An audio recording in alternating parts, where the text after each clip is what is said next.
Hi everybody, my name is Brianna. I'm the founder of selfloveis.org, and today we are starting the very first of our hashtag selfloveis video modules. Today we're going to be working on how to create a safety plan. Now, if you don't know what a safety plan is or what it's for, I think it's important for anybody to have a safety plan, whether you're suffering from mental illness, suicidal thoughts, or maybe you're in a relationship or living in a house where there's domestic violence or dating violence going on. Even if you're not, there's a chance that you might be in the future. So I think it's important to know what it is, or you might have a friend who is in the situation and you can relay the information. So basically what a safety plan is just 5 steps where you make a few lists of how to ensure your safety in a moment of crisis. So we're just going to jump right into it. I have my first safety plan that I ever made right here. Okay, this is from Rutgers University, and the first step is to identify the situations and or emotions that lead to, in my case, it was suicidal thinking. So identify the situations or emotions. At the time, I wrote embarrassment, extreme frustration, worthlessness. Now, safety plans can change, so it's important to update it just like you would update a resume or something like that. So I made my new safety plan, and it's right here. You can make it on I put mine on a big yellow piece of paper just because I'm a little obnoxious. I love colors. You can write it on your notes on your phone on a note card and put it in your wallet. You don't have to label it safety plan if you don't want other people to find out what it is. Whatever you want to do, put it wherever. Okay, so now it's 2016.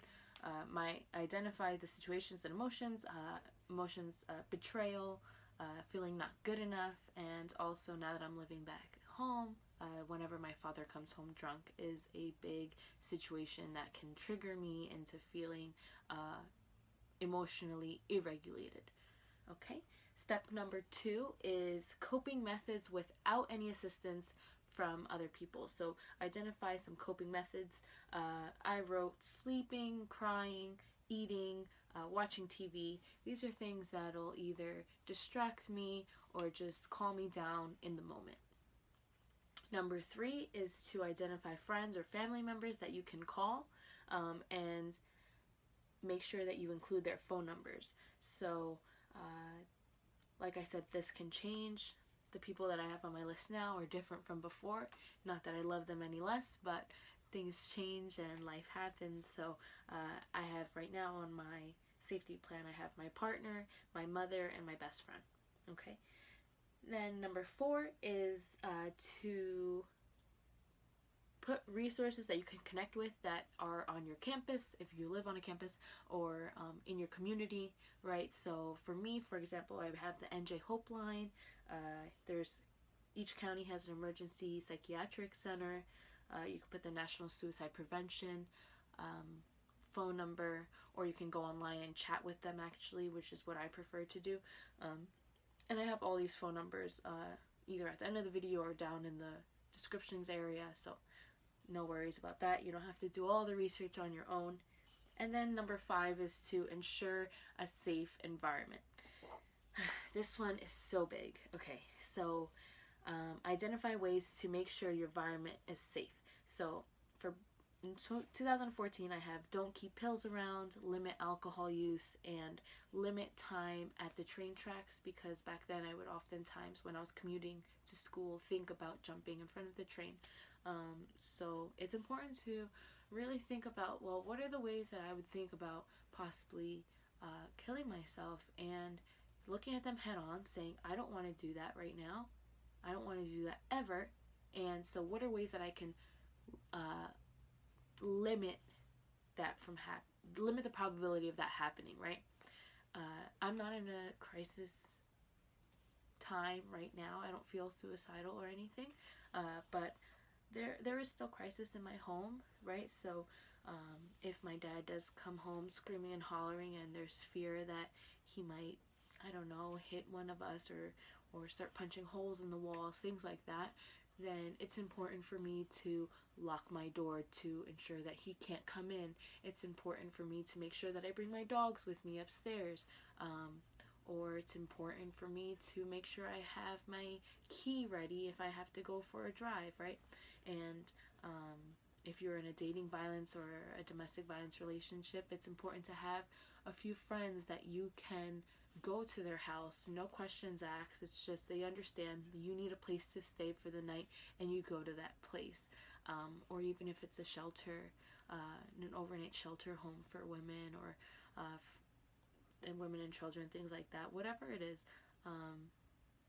It's hard to not feel embarrassed sometimes because of these situations, but it's so much more important to make sure that you're safe, because that is the most important thing, is your safety, and that is essential to self-love. Okay, so that would be your safety plan, and the last part is to answer this one question: what is the one thing that is most important to me and worth living for? And so in this, on the side, I just wrote do it for, and what is it? And for me, it's the people who love me. My support system is amazing. If you feel like you do not have a support system, you do. If you are now part of this movement, #selfloveis, we are your support system. Feel free to DM me on any of our social media platforms, on my personal social media, because I'm here to talk. We're not just we don't just post videos and say, okay, good luck with that. No, we want to talk. We want to hear back. We want to see what progress you're doing. So you definitely have support here with us. And if you're a victim of or a survivor of any interpersonal violence, just know you are believed, you are supported, you are loved. If you are going through mental illness, just know that we're here for you. We stand with you. We understand not entirely what your struggle is, but we know that it's real, and that if you want to fight it, then you have all the power to do that. So that's it for today's video. And if you have any questions, let us know. Like, share, follow us. We are at selfloveis on Instagram and Twitter. And yeah, okay, it's been a pleasure. May the light within you radiate from the seed inside of your soul, and may you continue to plant seeds into everybody that you know. Have a blessed day, everybody.